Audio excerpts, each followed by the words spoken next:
Saya memberikan tema bagi kita hari ini adalah keluarga ribut versus keluarga bahagia, ya. Kalau dari judulnya, apa itu maksudnya keluarga bahagia itu versus keluarga ribut, saudara? Nah, di situ dikatakan keluarga bahagia, harmonis dan bersatu tentu didambakan semua orang. Amin. Saya juga pasti mau memiliki keluarga bahagia. Siapa sih yang tidak suka memiliki keluarga bahagia? Amin. Pasti semua ingin mempunyai keluarga yang bahagia. Namun untuk mewujudkannya tidak semudah membalikkan telapak tangan. Benar? Ada nats yang berkata ini ya. Nats ini ada beberapa, saya memberikan kita kunci untuk membangun keluarga bahagia. Yang pertama, bagaimana kita bisa menciptakan keluarga bahagia, bukan keluarga yang ribut ya. Yang pertama adalah menyatakan kejujuran. Di ayatnya yang ke-25 tadi, ayat ini menyatakan bahwa dusta adalah hal yang harus dibuang dan sebaliknya kita harus berkata benar. Di ayatnya yang ke-25 tadi yang sudah kita baca, dia berbunyi demikian. Karena itu buanglah dusta dan berkatalah benar seorang kepada yang lain. Firman Tuhan aja sudah bilang, buanglah dusta, jangan ada dusta ya saudara dalam setiap perkataan. Kalau keluarga kita mau bahagia, rumah tangga kita mau bahagia, orang tua dengan anak, semua terjalin mesra, terjalin kasih sayang, itu tidak ada dusta. Kita harus berkata jujur. Lebih baik jujur daripada berbohong, benar. Walaupun kata orang terkadang berbohong itu supaya tidak menyakiti. Tapi terkadang pikiran kita tuh tidak diizinkan oleh Tuhan, tidak sesuai firman Tuhan. Firman di dalam Efesus ini mengatakan bahwa berkatalah jujur, buanglah dusta, itu tidak boleh ada dusta ya. Dan kita harus berkata kejujuran dalam keluarga kita, dalam rumah tangga kita. Amin. Kalau kita mau bahagia, kita harus jujur saudara dengan pasangan kita, dengan anak-anak kita. Karena kalau kita mau menciptakan keluarga bahagia, itu dari kita dulu. Kalau kita bahagia pasti kita mentransferkan kebahagiaan dalam rumah tangga kita. Jadi dalam ayat yang ke-25 itu buanglah dusta, supaya kita bisa jujur, nggak boleh berdusta saudara, agar kita memperoleh keluarga yang bahagia. Yang kedua, selanjutnya kalau kita tuh tidak jujur, di situ ada gambar sepasang suami istri. Mereka mengalami berbagai mungkin percekcokan dalam rumah tangganya. Dikatakan di situ, jika di dalam keluarga dipenuhi dengan kata-kata kosong, kebohongan dan tipu daya, jangan berharap kerukunan dapat terwujud di dalam keluarga. Nah, itu saudara. Kalau kita berkata kosong, apa itu maksudnya? Berkata kosong ibu gembala, maksudnya gitu ya. Kata-kata kosong itu kata-kata yang tidak dalam kebenaran, saudara. Yang tidak ada maknanya gitu, maksudnya, ngerti kan? Tidak berharga. Kalimat yang kita ucapkan dengan pasangan kita tuh tidak berharga, tidak ada gunanya gitu. Tidak membawa kebenaran. Di dalam Efesus yang kelima ayat yang ke-6 dikatakan kata-kata kosong ini ya Bapak Ibu Saudara. Janganlah kamu disesatkan orang dengan kata-kata hampa, karena hal-hal yang demikian mendatangkan murka atas orang-orang durhaka. Firman Tuhan aja udah berkata bahwa jangan kita mengucapkan kata dusta, kata kosong gitu, kata kalimat-kalimat kosong yang tidak ada maknanya, tidak berharga gitu ya. Itu maksudnya kata kosong. Maksudnya kata kosong itu juga seperti kita menipu, kita mengucapkan kata-kata yang tidak ada artinya sama sekali, sehingga itu membuat murka Allah datang atas rumah tangga kita, dalam keluarga kita. Jadi di sini jangan kita mengatakan kata-kata kebohongan ya, supaya keluarga kita bahagia. Amin. Kalau kita, bagaimana kita mau mewujudkan keluarga bahagia? Kita harus jujur, Bapak Ibu Saudara.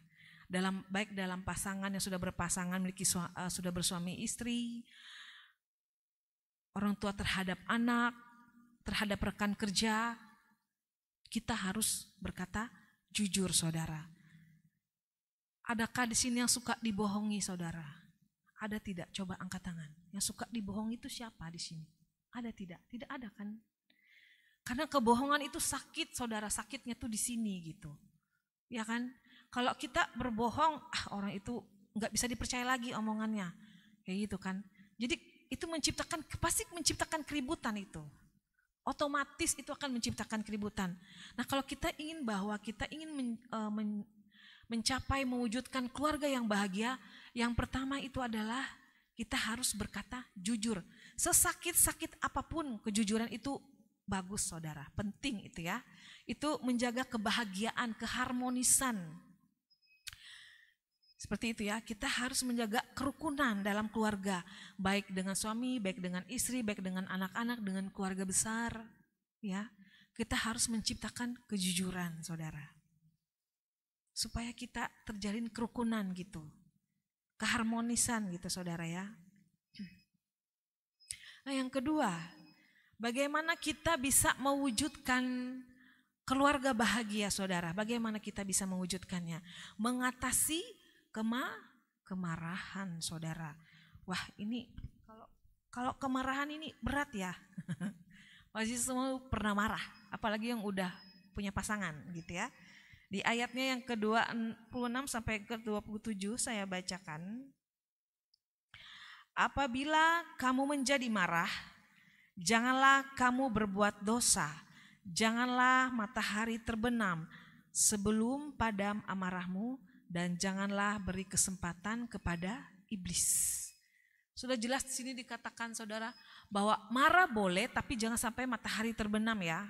Jangan simpan amarah di dalam hati, itu sangat tidak baik, Bapak Ibu Saudara. Karena apa? Kalau kita menyimpan amarah itu, maka kita akan menciptakan rumah tangga, keluarga itu akan ribut, saudara. Benar, ya kan? Kalau kita bisa mengatasi kemarahan, kita harus hindari kemarahan, maka dalam rumah tangga itu akan terjadi kebahagiaan. Amin. Marah boleh, firman Tuhan bilang, kalau engkau marah janganlah sampai matahari terbenam, gitu ya. Dan bagaimana kita bisa mewujudkan kebahagiaan dalam rumah tangga, dalam keluarga itu, kita harus bisa mengatasi kemarahan kita, Bapak Ibu Saudara. Jika kemarahan terjadi, hal mana tidak dapat dihindari dalam keluarga? Ayat ini memberikan prinsip penyelesaiannya, saudara. Prinsipnya apa, Bapak Ibu Saudara? Prinsipnya selesaikan segera. Kalau kita marah dengan suami kita marah dengan istri kita, selesaikan segera. Berikan dia waktu 5-10 menit untuk dia tarik nafas dulu, untuk meredakan emosinya. Biarkan pasangan kita, suami kita atau istri kita bicara panjang dan lebar, kita sebagai istri kita dengarkan dulu. Ya, sebagai istri kita, dikatakan istri adalah sebagai penolong. Kalau suami kita marah-marah, kita dengarkan dulu. Kebalikannya juga, kalau istri kita marah-marah, suami dengarkan dulu. Kayak gitu. Supaya bahagia, saudara. Berikan dia waktu, dia sudah marah-marah, dia sudah tenang. Setelah itu selesaikan, saudara. Jangan sampai matahari terbenam. Kalau kita mau rumah tangga bahagia. Tadi kan judulnya sudah jelas tuh, saudara. Situ sudah jelas, keluarga ribut versus keluarga bahagia, saudara. Ya kan? Bagaimana kita mau menciptakan keluarga bahagia? Yang kedua itu adalah mengatasi kemarahan. Nah, kalau kita sudah marah-marah dengan pasangan kita nih, dengan anak-anak kita bisa bilang, mari kita duduk sama-sama, kita bicara dari hati ke hati, kita selesaikan. Amin. Selesaikan segera mungkin, saudara. Agar tidak ada dendam dalam hati kita.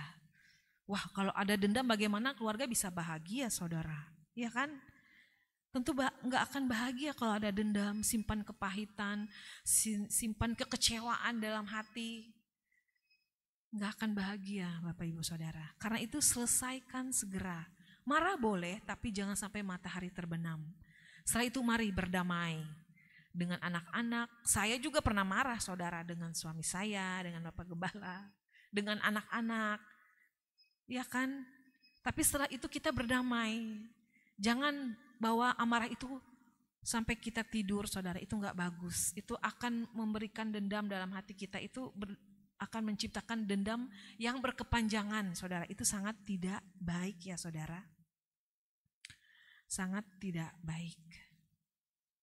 Jadi kalau sudah marah, bicarakan dari hati ke hati. Mama, saya minta maaf. Papa, saya minta maaf. Anak-anak, papa mama minta maaf.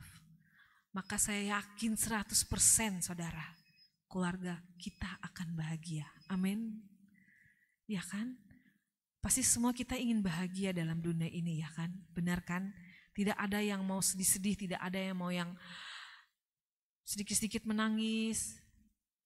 Sedikit-sedikit menangis pasti tidak ada kan? Wah, jangan tegang saudara mukanya, senyum dulu sedikit. Kita mau keluarga kita bahagia, amin? Amin, pasti semua ingin bahagia. Kemudian bagaimana kita mau mewujudkan keluarga kita supaya bahagia, itu gimana caranya? Poin yang berikut adalah memastikan bahwa hasil keringat yang kosher. Di ayatnya yang ke-28 saya bacakan. Orang yang mencuri, janganlah ia mencuri lagi, tetapi baiklah ia bekerja keras dan melakukan pekerjaan yang baik dengan tangannya sendiri, supaya ia dapat membagikan sesuatu kepada orang yang berkekurangan. Apa itu maksudnya kosher, Bapak Ibu Saudara? Di sini dikatakan hasil keringat yang kosher atau halal. Kalau pada umumnya orang mengatakan itu halal, saudara. Tapi kalau dengan bahasa Ibrani, kosher itu adalah tahir, layak gitu, saudara. Berkenan di hadapan Tuhan. Penghasilan kita tuh yang jujur-jujur aja gitu, yang bagus gitu, ya kan? Yang berkenan di hadapan Tuhan gitu, yang memang milik kita gitu, saudara. Makanya dikatakan di sini hasil keringat yang kosher atau dikatakan halal. Halal itu kan bahasa Arab, tapi kalau bahasa Ibraninya itu adalah kosher, saudara. Akan berdampak berkat bagi seisi rumah kita. Hasil keringat yang jujur akan membawa seisi rumah sehat, saudara. Tidak ribut-ribut, akan tetapi kedamaian. Nah, kalau kita mendapatkan penghasilan gitu, saudara, hasil keringat kita pasti kita makan, kita minum, pasti kita baik-baik kan, saudara. Bukan yang kita mengambil hak milik orang gitu, saudara. Ya kan? Kita harus mempunyai penghasilan itu yang memang benar-benar punya kita gitu, yang bukan punya kita nggak usah diambil gitu. Makanya dikatakan di sini hasil keringat yang kosher, yang berkenan gitu, yang tahir, yang kudus di hadapan Tuhan gitu. Karena kalau kita perhatikan, kalau contohnya ya uang aja, uang yang bukan milik kita, kalau kita dapatkan itu pasti habisnya tuh cepat gitu, hilang langsung lenyap, kita nggak tahu kemana, pengeluarannya ada aja gitu, ya kan? Karena itu nggak halal kalau orang pada umumnya mengatakan gitu ya, saudara. Jadi kita harus punya penghasilan yang kosher agar keluarga kita bahagia. Kalau kita mendapatkan kebahagiaan, Tuhan berkenan atas rumah tangga kita, saudara. Amin. Jadi kita harus seisi rumah kita tuh sehat, nggak ribut-ribut gitu, saudara. Kita harus memastikan bahwa hasil keringat kita tuh kosher, saudara. Agar kita tidak ribut, melainkan kita memiliki kedamaian, saudara. Amin.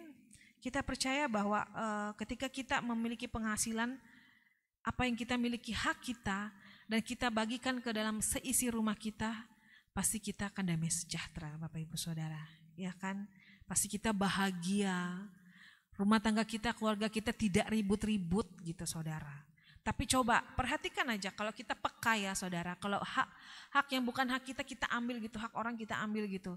Pasti aja ada ribut-ributnya, ada masalahnya yang tidak berkenan di hadapan Tuhan. Uangnya, contohnya misalnya uang cepat habis, entah keluarnya di mana-mana gitu, ada aja. Tapi coba kalau kita memiliki penghasilan kita yang kosher, yang berkenan, yang berharga di mata Tuhan. Pasti uang itu tahannya tuh lama gitu, saudara. Berkatnya tuh dipelihara oleh Tuhan gitu, karena itu berkenan di hadapan Tuhan, saudara. Nah, untuk mewujudkan keluarga yang bahagia, kita memastikan bahwa hasil keringat kita tuh kosher, hasil penghasilan kita tuh yang berkenan gitu saudara. Amin. Kemudian bagaimana kita mau menciptakan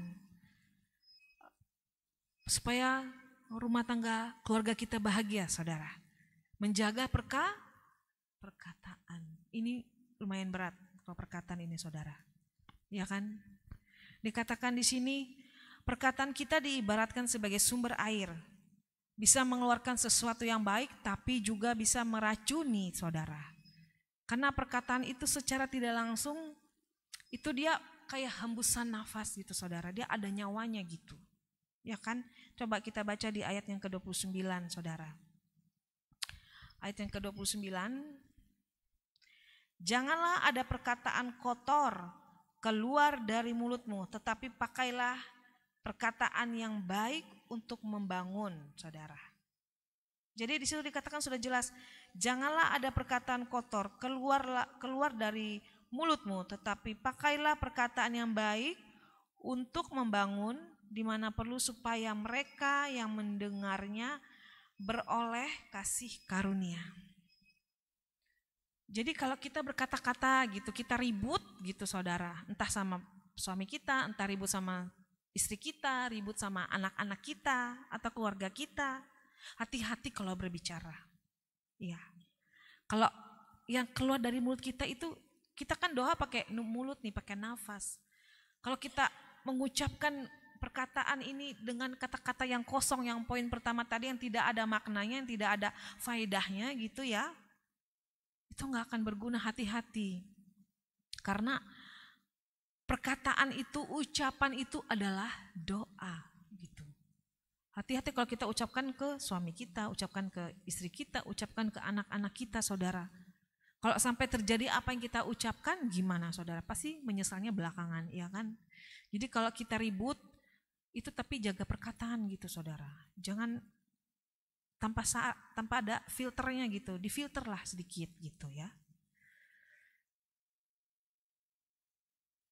Mungkin kita memaki perkataan apapun, rubahlah kalimatnya apa gitu saudara. Baik terhadap pasangan kita, terhadap anak-anak kita. Jadi hati-hati dalam perkataan saudara. Karena perkataan itu ibaratnya tuh sumber air segitu saudara. Jadi kalau kita berkata-kata, wah dia mengalir terus, terus yang mendengarkannya tuh gimana coba?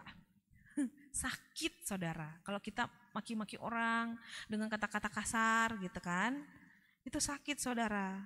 Karena dikatakan di situ, karena perkataan itu ibarat sebagai sumber air. Bisa mengeluarkan sesuatu yang baik atau yang meracuni saudara.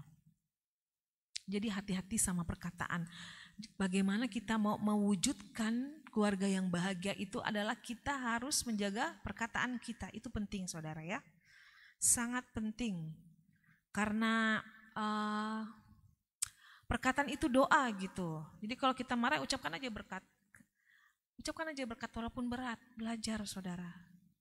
Supaya kita melihat mujizat Tuhan terjadi dalam rumah tangga, dalam anak-anak kita. Terjadi mujizat saudara. Jadi menjaga perkataan supaya keluarga kita bahagia, bukan keluarga yang ribut-ribut saudara, ya kan? Nah, di sini cara kita menjaga perkataan salah satunya dengan menyadari bahwa perkataan kita akan dipertanggungjawabkan saudara. Akan dipertanggungjawabkan loh perkataan kita itu. Tuhan memang mengampuni, Tuhan memang mengasihi, tapi perbuatan kita di dunia ini itu akan kita akan bertanggung jawab nanti di penghakiman saudara. Coba kita buka dalam Matius 12 ayat 36. Nah, kalau nggak percaya kita buka di sini. Matius 12 ayat 36 ya, sebentar.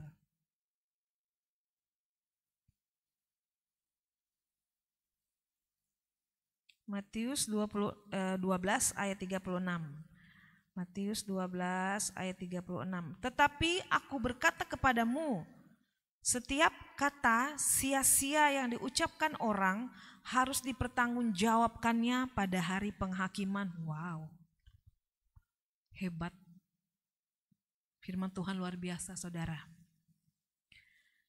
Jadi perkataan yang setiap kita ucapkan, setiap kita keluarkan itu di dunia ini tuh nanti akan kita pertanggungjawabkan di masa penghakiman, saudara.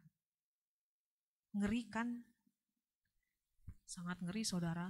Kalau kita makinnya hancur-hancur nih, A sampai Z semua kebun binatang keluar.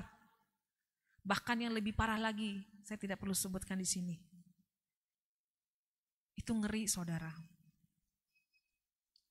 Marah boleh marah, tapi jangan perkataan kita itu akan meracuni keluarga kita gitu, menjadi racun gitu, saudara. Ya kan? Sakit itu, saudara.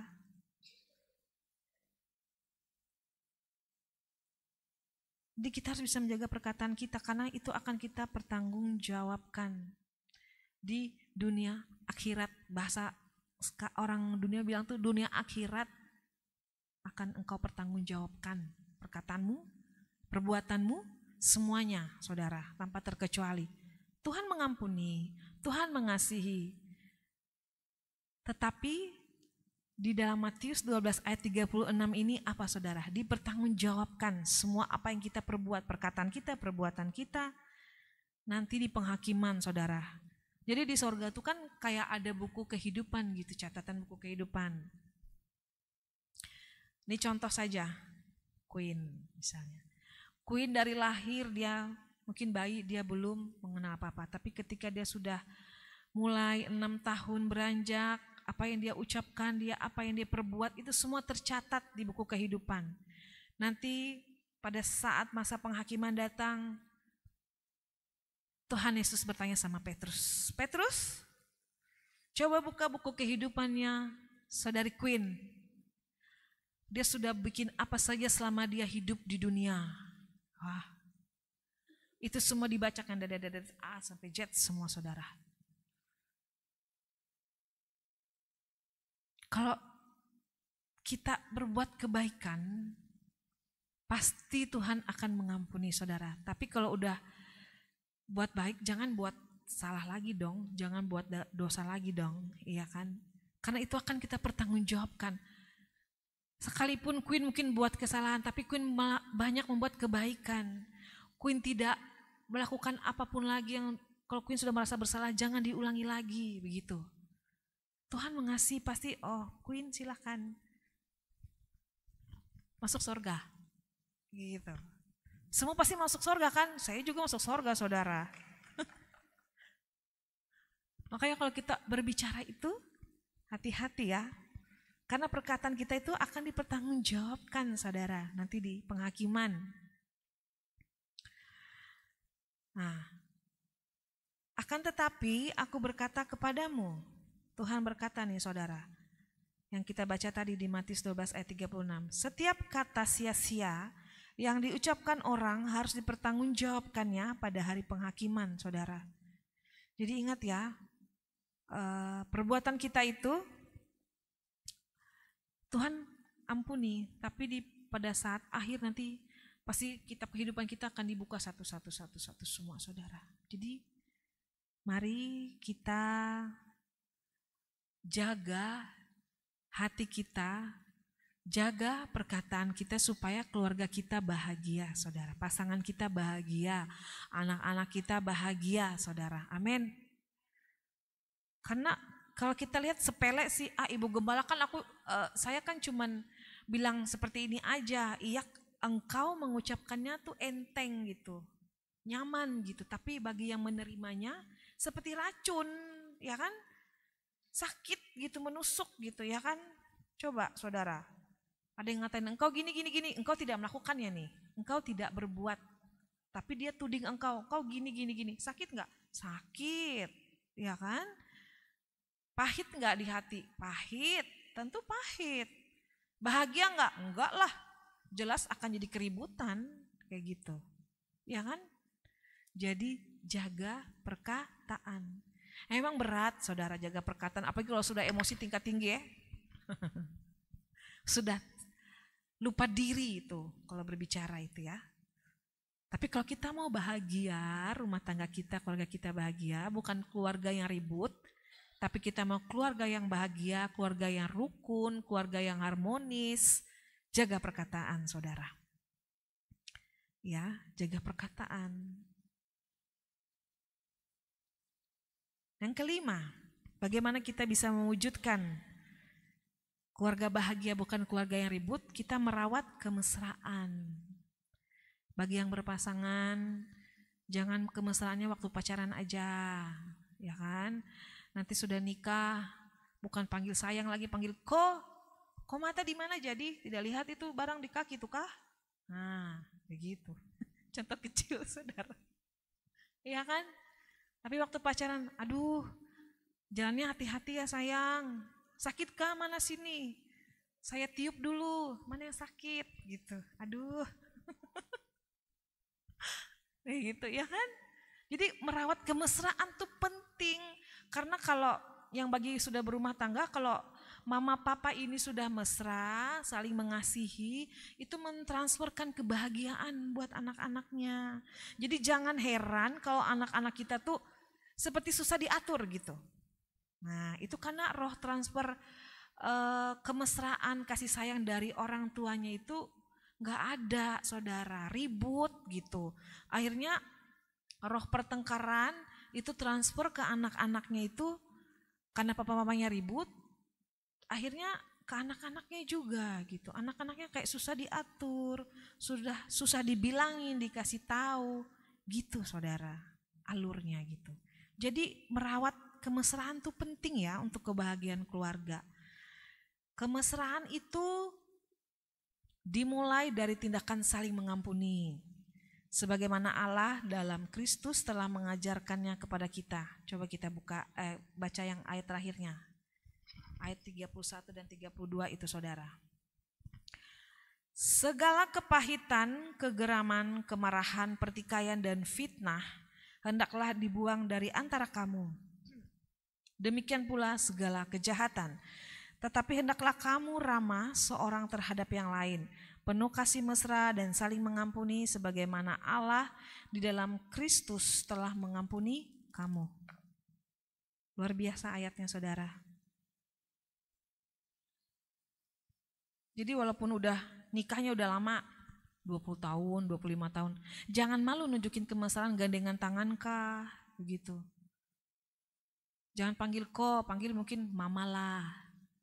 Kapan perlu beb, beb sini dulu beb, gitu. Jangan waktu muda aja. Atau sayang, sini dulu sayang. Saya mau bicara. Kan enak gitu kedengarannya. Coba kalau panggil, kok mari dulu, kok mari sini dulu. Mari, saya mau bicara dulu. Kok enak nggak? Nggak enak saudara. Yang kita mau datang aja jadi malas gitu kan. Benar nggak? Ibu-ibu senyum-senyum. Yang sudah punya suami,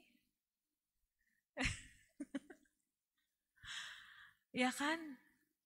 Jadi kemesraan tuh penting, jangan malu menunjukkan kemesraan tuh nggak apa-apa, saudara. Supaya anak-anak tuh lihat, oh papa mamaku akur ya, saling sayang gitu, mengasihi gitu.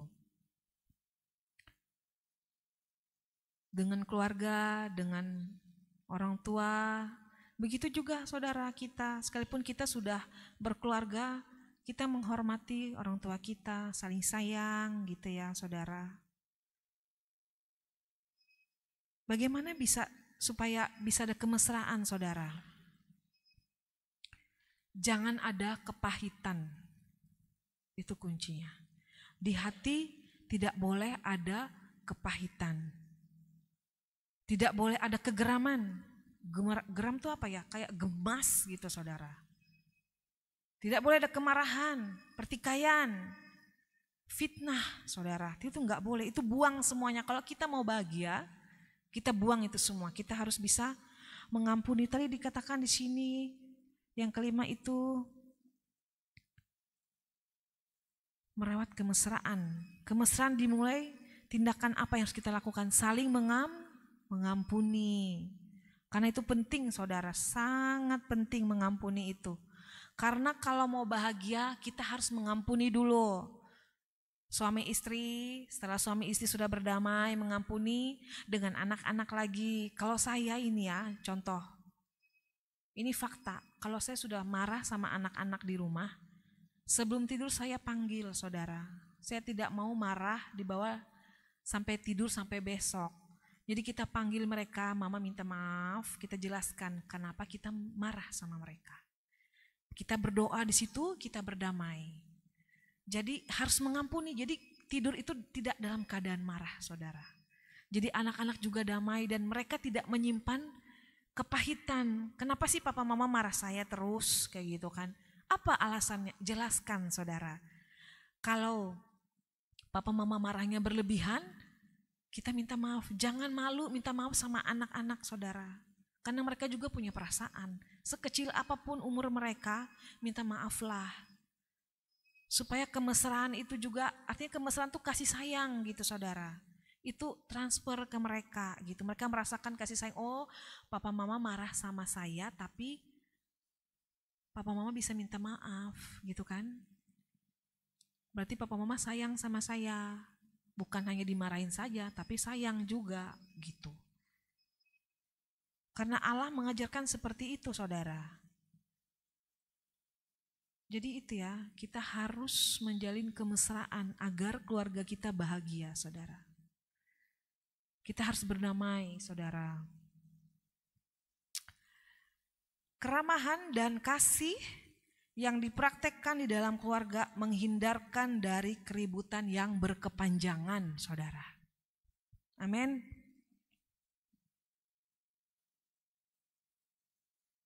Sekalipun kita ribut-ribut dalam rumah tangga, dalam keluarga itu biasa, saudara, nggak apa-apa. Boleh, tapi jangan kelewat batas gitu. Harus ada batasnya, ya kan? Setelah marah-marah, jangan dibiarkan berkelanjutan. Segera berdamai, bereskan dengan pasangan, dengan anak-anak supaya rumah tangga kita, keluarga kita itu bahagia, saudara. Ya kan? Pasti kita akan bahagia. Kita turunkan ego kita sedikit, baik suami, baik istri, saling mengampuni, saling memaafkan. Tadi kan ayatnya tuh bilang itu tadi. Kalau kita mau bahagia, kita buang dulu itu sakit hati, kepahitan, kemarahan, kegeraman, fitnah. Oh, nggak bisa Ibu Gembala, saya nggak bisa terima, sakit rasanya dikatain ini nggak, tidak benar. Saya gemas, saya mau luapkan semuanya, saya mau keluarkan semua isi hati, unek-unek semua. Silakan, tapi setelah itu bereskan, berdamai. Kalau istrinya marah-marah, suaminya diam, dengerin aja. Sudah kah mama? Gitu. Kalau sudah, berdamai. Kalau anak-anaknya marah-marah, dengarkan. Setelah dia marah, kita kasih tahu, nasihati mana yang bagus dengan tidak, saudara. Jadi keharmonisan itu, kemesraan itu penting agar keluarga kita itu keluarga yang bahagia, bukan keluarga yang ribut ya. Amin. Saya percaya ketika keluarga dalam rumah tangga ada kebahagiaan, saudara. Yakin dan percaya 100%, bahkan 1000% saya akan jamin berkat Tuhan akan tercurah dalam rumah tangga kita. Amin. Aminnya kurang kuat. Amin.